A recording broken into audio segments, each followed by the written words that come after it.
Welcome to Kids Point. বন্ধুরা, আজকে আমরা শুনব একটি মজার গল্প।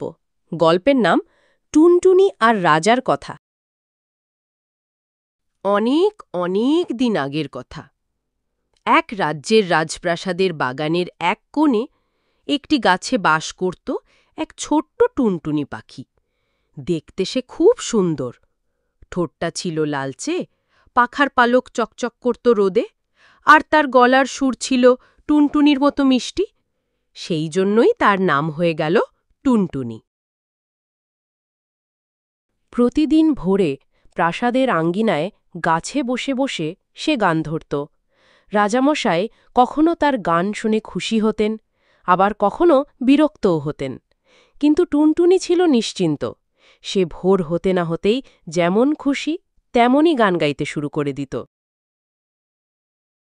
একদিন রাজার সিন্দুকে থাকা সোনার রূপার টাকা রোদে শুকোতে দেওয়া হলো। চাকরেরা বড় বড় থালা ভরে টাকা আঙিনায় রোদে ছড়িয়ে রাখল। বিকেলের দিকে তারা সব আবার ভেতরে নিয়ে গেল, কিন্তু ভুলে একটা চকচকে টাকা পড়ে রইল গাছের ঝোপের পাশে। টুনটুনি সেটা দেখে গাছ থেকে উড়ে নিচে নেমে আসল। সে টাকা দেখে খুব খুশি হল। সে টাকাটা ঠোঁটে তুলে নিয়ে আবার গাছের ডালে বসল।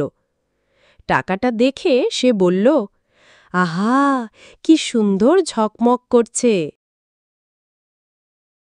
সে ভাবল, এই ধন তো রাজার, কিন্তু এখন আমি এটা কুড়িয়ে পেলাম। এই ধন এখন তাহলে নিশ্চয়ই রাজার নয়, তাহলে এটা আমার ধন হল। আমিও রাজার মতো ধনী হয়ে গেলাম। তারপর টুনটুনি সেই টাকা নিজের বাসায় লুকিয়ে রেখে খুশি হয়ে নাচতে নাচতে গান ধরল। রাজার ঘরে যে ধন আছে, টুনির ঘরেও সে ধন আছে। টুনটুনি বারবার করে গানটি গাইতে শুরু করে দিল। রাজামশাই তখন রাজপ্রাসাদের ভেতরের বারান্দা থেকে গানটা শুনে অবাক হলেন। তিনি চাকরদের ডেকে বললেন, কে গান গাইছে? কার এত বড় সাহস যে বলছে আমার ধন নাকি তার ঘরেও আছে? এক্ষুনি বাইরে যাও আর তাকে ধরে নিয়ে আসো আমার কাছে। চাকরেরা রাজার কথা মতো বাইরে গিয়ে খুঁজে দেখতে শুরু করল। তারা চারিদিকে তাকিয়ে দেখে কাউকে খুঁজে না পেয়ে গাছের দিকে তাকালো। তারপর অবাক হয়ে দেখল যে ওটা টুনটুনি গাইছে। চাকররা রাজপ্রাসাদের ভেতরে গিয়ে রাজাকে কথাটা জানাতেই রাজা রেগে ফুঁসে উঠলেন। তারপর বললেন, একটা ছোট্ট পাখির এত বড় সাহস! আমার সঙ্গে এভাবে দম্ভ করছে, এক্ষুনি ওকে ধরে আনো। চাকরেরা আবার বাইরে ছুটে গিয়ে টুনটুনির বাসার নিচে জাল ফেলল। টুনটুনি সব দেখছিল। সেই যে গাছে বসেছিল, হঠাৎ ফট করে সে গাছ থেকে উড়ে গিয়ে অন্য আরেকটি গাছের ডালে বসে হাসতে হাসতে আবার গান ধরল। রাজার ঘরে যে ধন আছে, টুনির ঘরেও সে ধন আছে। চাকরেরা রাগেও অস্থির। তারা বাঁশ দিয়ে ঠেলল, পাথর ছুড়ল, কিন্তু টুনটুনি তো আর ধরা পায় না। রাজাকে গিয়ে কথাটা জানাতেই রাজা হুকুম দিলেন, টুনটুনিকে ধরার জন্য বারান্দায় মিষ্টি ফল খাঁচায় রেখে দাও।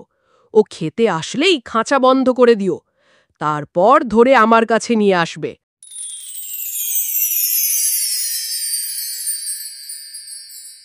চাকুরিরা তাই করল। একটি বড়সড় খাঁচা নিয়ে এসে এক থালা মিষ্টি ফল রেখে দিল খাঁচায়। তারপর তারা অপেক্ষা করতে শুরু করে দিল। কিছু সময় পর টুনটুনি গাছ থেকে উড়ে খাঁচার কাছে এলো। ঠোঁট দিয়ে ঠুস করে ফল ঠুকল, আর সেই মুহূর্তেই একটি ফল নিয়ে উড়ে পালিয়ে গেল। খাঁচার দরজা বন্ধ হয়ে গেল, কিন্তু ভিতরে টুনটুনি নেই।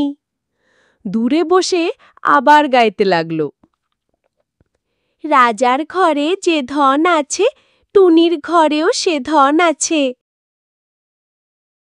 রাজা এবার ক্লান্ত হয়ে গেলেন। তিনি বুঝলেন, ছোট হলেও টুনটুনির মতো বুদ্ধিমান পাখি আমাকে ফাঁকি দিতে পারে। জোর করে তাকে ধরা সম্ভব নয়। তাই তিনি সে চেষ্টা বাদ দিলেন। রাজা চাকরদের রাজপ্রাসাদে ডেকে নিয়ে হেসে বললেন, টুনটুনির বুদ্ধির কাছে আমি হার মানলাম। ও যদি বলে তার ঘরে ধন আছে, তবে থাক না, তার ধন আমার আর দরকার নাই। তারপর থেকে রাজা আর টুনটুনিকে কষ্ট দিলেন না। টুনটুনি নিশ্চিন্তে প্রাসাদের গাছে গাছে উড়ে বেড়াত আর প্রতিদিনই গাইত তার প্রিয় গান, রাজার ঘরে যে ধন আছে, টুনির ঘরেও সেই ধন আছে।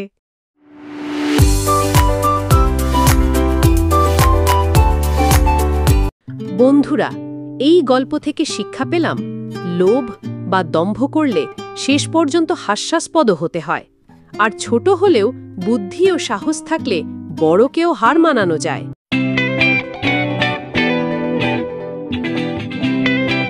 ভিডিওটি ভালো লাগলে লাইক, শেয়ার, কমেন্ট এবং সাবস্ক্রাইব করুন।